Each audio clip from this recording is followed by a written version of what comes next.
3D glasses, 5D cinema, alternate dimension fiction. These mind-boggling videos of spinning 4th-dimension cubes.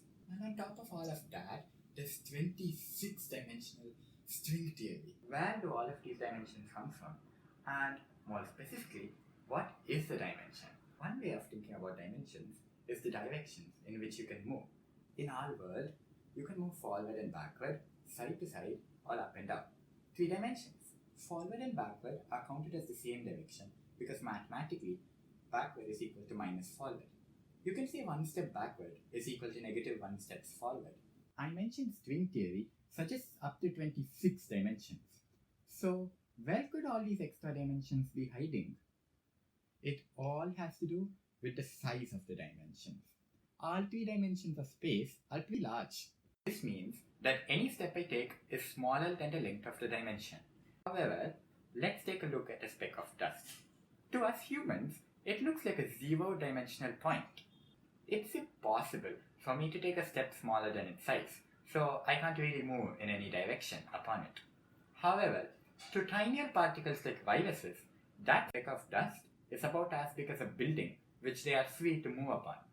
To them, there are extra dimensions in that dust particle. Suppose an extra dimension existed, but it was so small that only the smallest of particles could move in it. How would we detect its existence? The answer lies in Kaluza-Klein particles, or KK particles for short. Suppose a particle could move in 4 spatial dimensions. Its total energy depends upon its rest energy, mc squared, as well as the energy it gains from moving in each dimension. A scientist living in only 3 spatial dimensions measures the particle's total energy, but since he can't see it moving in the 4th dimension, mistakenly assumes it has only 3 of those kinetic energies. The remaining energy he attributes to the particle's rest energy, meaning that the particle's mass, according to him, is higher than it actually is. The exact mass increase depends on how fast the particle is moving in the 4th spatial dimension and the size of the dimension. So the scientist would observe a family of particles with different masses, but all other properties the same.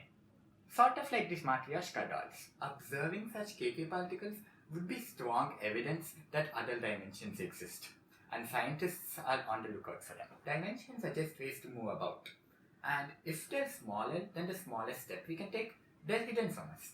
We can look for evidence of such hidden dimensions by looking for particles that can move in them. We're not certain how many dimensions exist yet, but it's safe to say we can move freely in only 3D. Thanks for watching.